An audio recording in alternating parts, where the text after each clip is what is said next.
Hai guys, so hari ini pembentangan kami bertiga hari ini akan menerangkan tentang analisis berkaitan fungsi sel, tisu dan membran. Okey, dekat situ korang boleh tengok ada tiga kaitan yang kita akan terangkan. Jadi sebelum kita akan terangkan, saya akan bagi tahu tajuk ini dengan lebih mendalam lah. Jadi tajuk bagi penerangan kita pada hari ini terbahagi kepada dua.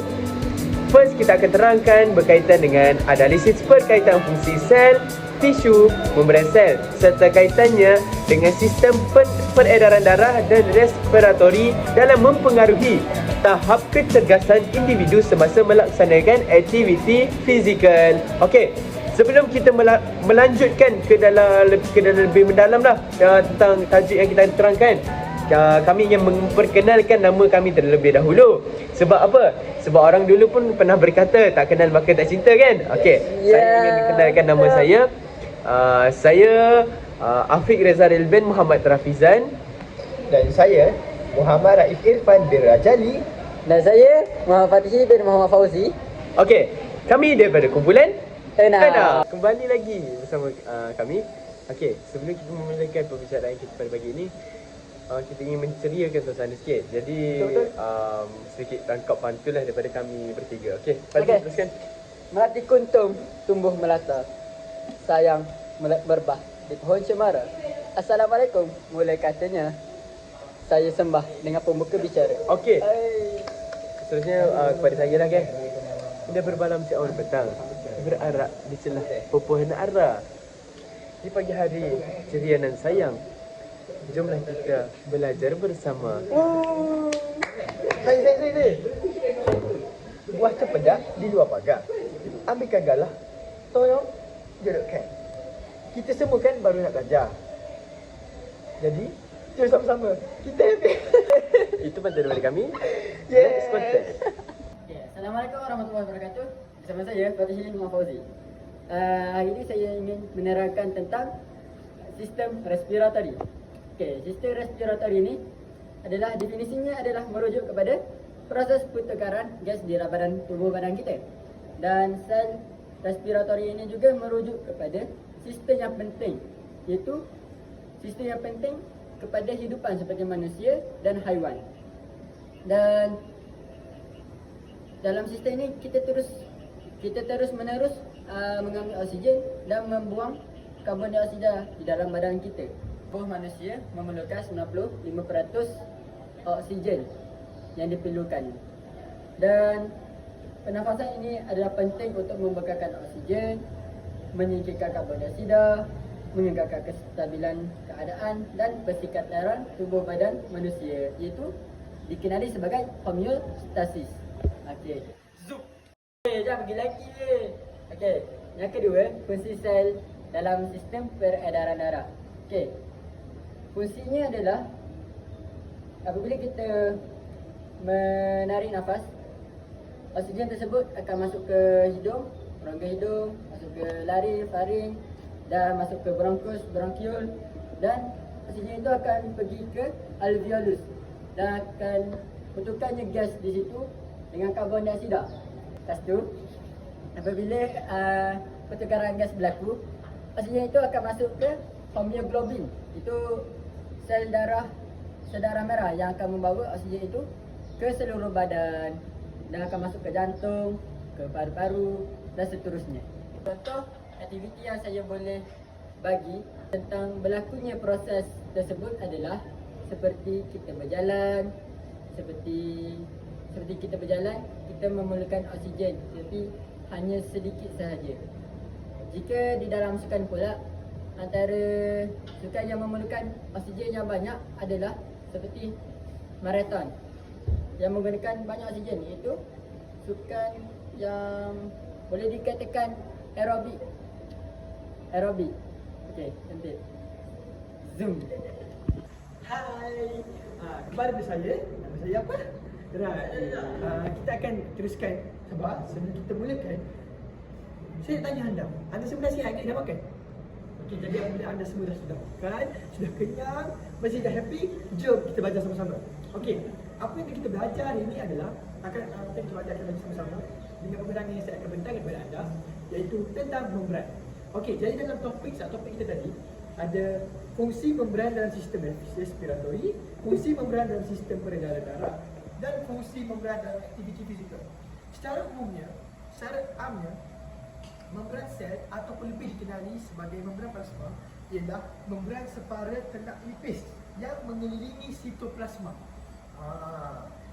Fungsinya adalah untuk melindungi integriti badan dalam sel dengan menggunakan bahan tertentu masuk ke dalam sel sambil menghalang bahan lain keluar. Maksudnya kalau nutrien masuk, jadi tak bagi benda lain keluar. Maksudnya nutrien masuk dan membekalkan kepada semua sel-sel yang ada dalam tu. Maksudnya kat sini, apa yang masuk dan takkan keluar. Sama juga macam pendengaran kita. Kita mendengar masuk dalam telinga, tapi kalau keluar tak jadi apa kan. So dia sama macam tu. Membran ni kalau dah zat atau nutrien masuk dalam dia, dia takkan keluar. Barulah berguna. Okey. Ia juga berfungsi sebagai asas lampiran untuk sitoskeleton dalam setengah organisma dan jenis sel pada yang lain. Oleh itu, membran sel juga berfungsi untuk menyokong sel dan membantu mengekalkan bentuknya. Dekat sini saya dapat menerangkan secara lebih lanjut fungsi membran sel ni untuk mengekalkan satu struktur sel. Maksudnya kalau struktur sel kita tu bentuk macam tu, dia akan kekalkan postur dan bentuknya. Okey. Membran sel ialah membran pelbagai rupa yang menyelimuti sitoplasma sel. Ia merupakan integriti sel bersama-sama dengan menyokong sel dan membantu mengekalkan bentuk postur. Kita akan sambung ke yang seterusnya. Topik ini maybe akan sedikit, orang kata sedikit susah, tapi tak apa. Saya ada untuk membantu anda untuk menerangkan dengan lebih jelas dan perinci. Okey, jadi dalam membran sel ini juga terdapat dua komponen penting, iaitu protein dan lipid. Saya ulang, dua komponen yang penting iaitu protein dan lipid. Okey. Mereka secara spontan menyusun untuk membentuk dua lapisan lipid yang separa telak supaya hanya bahan tertentu yang boleh meresap melalui membran ke bahagian dalam sel. Maksudnya, dua benda ni adalah benda yang harus dilalui dahulu sebelum masuk ke dalam sel. Dia macam security, macamnya pertahanan. Maksudnya dia tak nak bagi benda-benda yang jahat masuk, contohnya bakteria dan sebagainya. Jadi campuran atau nisbah tepat protein dan lipid boleh berbeza bergantung pada fungsi sel tertentu. Maksudnya kat sini penggunaan protein dan lipid ni dia berbeza mengikut sel. Maksudnya kalau sel tu selagi menggunakan banyak, jadi protein dan lipid pun dia akan guna banyak. Okey. Seterusnya, fosfolipid. Fosfolipid adalah komponen penting membran sel. Mereka secara spontan menyusun lipid yang separa telak supaya hanya bahan itu boleh meresap ke bahagian dalam sel. Sama seperti membran sel, beberapa organel sel dikelilingi oleh membran. Nukleus dan mitokondria adalah dua contoh. Satu lagi fungsi membran adalah untuk mengawal pertumbuhan sel melalui keseimbangan endositosis dan ekstositosis. Dalam endositosis, lipid dan protein disingkirkan daripada membran protein, yang bermaksud apabila kita belajar tentang sel, dalam bahagian sel ini dia mempunyai dua jenis yang kita tahu, protein dan lipid. Dan apabila protein dan lipid ini masuk ke dalam sel, dia akan membantu kita dengan menghalang daripada kata jangkitan bakteria atau bakteria jahat yang masuk ke dalam sel, supaya apabila jadinya benda ini, sel kita pun akan selalu sihat dan sentiasa segar. Terima kasih. Kita akan sambung ke subtopik seterusnya, iaitu apakah membran, fungsi membran dalam sistem peredaran darah. Dalam sistem peredaran darah, membran memiliki peranan yang penting dalam pertukaran zat serta menjadi perlindungan. Beberapa fungsi membran meliputi, sebagai contohnya, dapat tak benda tadi? Okey, jadi kalau masih ada yang tak faham tadi, saya akan melanjutkan perbincangan saya, penerangan saya kepada anda semua, iaitu fungsi membran dalam sistem peredaran darah. Secara amnya, secara pengetahuannya, saya boleh terangkan kepada anda, membran sel darah merah, contohnya, memiliki protein yang mampu membantu mengangkut air seperti natrium dan kalium Ini penting kerana untuk menjaga tekanan osmotik dan kestabilan pH dalam darah. Maksudnya cakapnya fungsi membran ni memang untuk menjaga kestabilan pH dalam darah kita. Sebab darah kita ni memerlukan pH yang stabil. Terima kasih. Hai guys, Assalamualaikum warahmatullahi wabarakatuh. Kembali lagi bersama saya Afiq Zaril bin Muhammad Hafizan. Saya di sini akan menerangkan tentang sel tisu berkaitan dengan dalam sistem respiratori. Okey, dekat sini apa kaitannya ni sel tisu dengan respiratori ni? Jadi tisu dalam konteks sistem respiratori berfungsi untuk mendukung pernafasan dengan pelbagai cara. Okey, pelbagai cara itu maksudnya pelbagai lah. Dekat sini saya akan terangkan berbagai-bagai cara dalam bagaimanakah tisu ni berfungsi dalam respiratori. Okey, tergantung pada jenis tisu yang terlibat. Berikut beberapa jenis tisu dan fungsinya yang berkaitan dengan sistem respiratori. Jadi, yang pertama, dekat sini yang kita boleh kaitkan dekat sini, di kawasan di sekitaran ni. Yang pertama, tisu epitelium. Tisu epitelium melapisi saluran pernafasan seperti hidung, trachea dan bronkus. Bronkus dekat mana? Okey. Dekat dalam ni. Dekat dalam ni. Okey, betul. Pandai.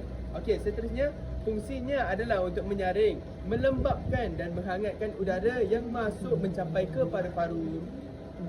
Itu fungsi tisu epitelium lah tu. Okey, seterusnya epitel bersila pada trachea untuk membantu menangkap partikel dan mikroorganisma, kemudian mendorongnya keluar daripada saluran pernafasan untuk mencegah infeksi dan menjaga kebersihan saluran. Okey. Yang kedua, tisu otot halus. Okey, tisu otot halus ni terdapat di dinding bronkus. Okey, di dinding bronkus dan bronchiolus, memungkinkan saluran pernafasan mengatur aliran udara. Ketika tisu otot halus berkontraksi atau relaksasi, ukuran diameter saluran pernafasan berubah, membantu mengontrol jumlah udara yang masuk atau keluar daripada paru-paru. Okey, faham? Contoh, kalau kita hirup udara, tisu otot halus ni lah yang mengontrol perubahan, membantu mengontrol jumlah udara yang masuk ke dalam paru-paru. Keluar masuk tu menggunakan tisu otot halus lah. Okey, yang ketiga, tisu ikat. Pelik kan tisu ikat?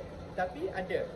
Tisu ikat ni berfungsi sebagai penyangga untuk menjaga struktur saluran pernafasan di sekitar alveolus. Tisu ikat elastis membantu mengembalikan paru-paru ke ukuran semula setelah ekspansi saat inhalasi. Maksudnya kalau kita sedang bernafas kita kena ada tisu ikat ni lah yang berfungsi ketika kita bernafas. Memang waktu kita bernafas memang banyak tisu yang akan berfungsi lah ketika kita bernafas ni.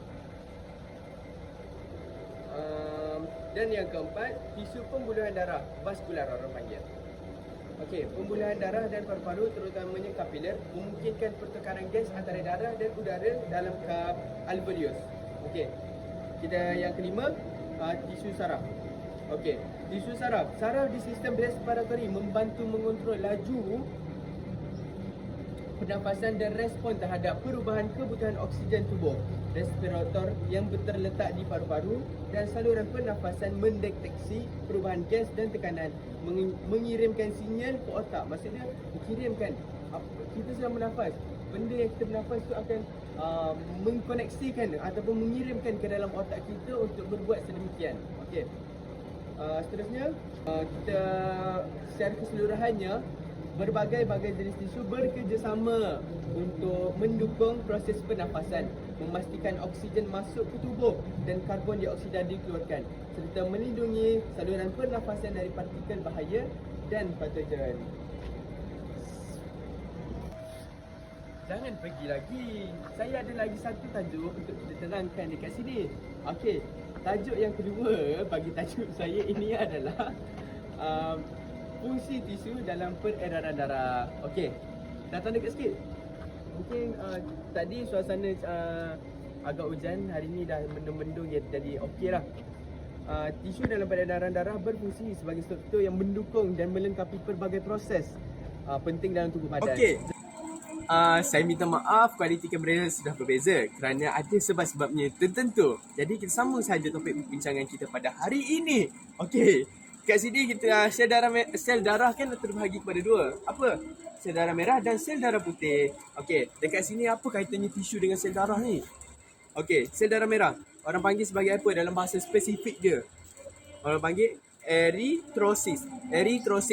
Tapi tak payah lu bahasa spesifik dia. Kita panggil sel darah merah saja, okey? Mengandungi hemoglobin yang mengikat oksigen di paru-paru dan mengangkutnya ke seluruh tubuh serta membawa karbon dioksida kembali ke paru-paru untuk dikeluarkan. Okey, dekat sini merupakan satu saluran pernafasan yang kita panggil benda biasalah, benda yang kita boleh merealisasikan dalam kehidupan seharian kita. Seterusnya sel darah putih. Tadi sel darah merah kan? Okey, ni sel darah putih juga.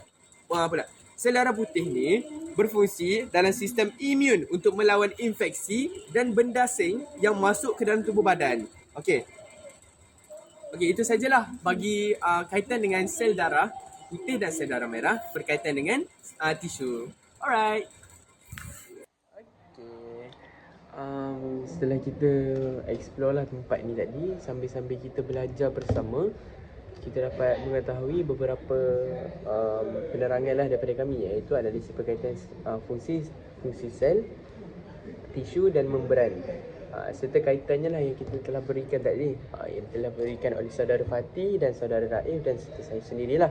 Okey, dekat sini kita akan move to the next topic, iaitu topik yang kedua, menghuraikan perkaitan di antara sel, tisu dan membran ke atas sistem fungsi, jenis dan struktur tulang tubuh manusia. Jadi dekat sini saya akan terangkan berkaitan dengan tisu. Okey, jenis tisu dalam tubuh manusia memiliki beberapa fungsi utama yang berkaitan dengan jenisnya. Okey, ni fungsi tisu lah. Tisu epitel melapisi permukaan tubuh dan organ, berfungsi sebagai pelindung, penyerap sekresi dan transportasi. Okey, yang kedua tisu ikat, menghubungkan dan mendukung bahagian-bahagian tubuh. Contohnya termasuk tulang, darah dan jaringan adiposa, iaitu lemak. Yang ketiga tisu otot, bertanggungjawab untuk gerakkan. Tisu otot ni memang penting lah bagi kita. Lagi-lagi kita cikgu PJ kan, banyak melakukan aktiviti fizikal. Terdiri daripada 3 jenis, iaitu otot rangka, otot jantung dan otot polos. Yang keempat ialah tisu saraf. Tisu saraf menghantarkan impuls listrik untuk komunikasi di antara bahagian tubuh. Terdiri daripada neuron, sel saraf dan sel glia, iaitu sel pendukung. Okey, dekat sini kita akan terangkan, sambung lagi, perkaitan tisu dengan struktur tulang tubuh manusia. Okey, tisu memiliki peran yang sangat penting dalam membentuk dan mendukung struktur tulang tubuh manusia. Berikut adalah beberapa yang kita akan terangkan dekat sini. Okey, tisu ikat, jaringan tulang. Tulang adalah tag khusus dari jaringan ikat yang terdiri daripada sel-sel tulang dan matriks ekskuler yang kaya dengan mineral. Seperti apa? Seperti kalsium dengan fosfor yang berada di tulang kita lah, kan? Kalau kita belajar daripada berkaitan dengan tulang-tulang. Tisu ikat memberikan kekuatan dan dukungan struktural yang memungkinkan tulang untuk menahan beban dan tekanan. Okey, sebagai contoh, kalau kita main sukan lontar peluru. Lontar peluru kita perlukan dukungan struktural yang kuat lah kan, untuk melempar bola tersebut lebih kuat, lebih jauh. Itu contoh yang boleh saya berikan di bahagian tisu. Kita seterusnya, kita akan kepada sel membran. Sifati Raif akan terangkan tentang sel. Okey. Fungsi membran adalah 1. Perlindungan kepada sel dengan memisahkan komponen intrasel dan ekstrasel.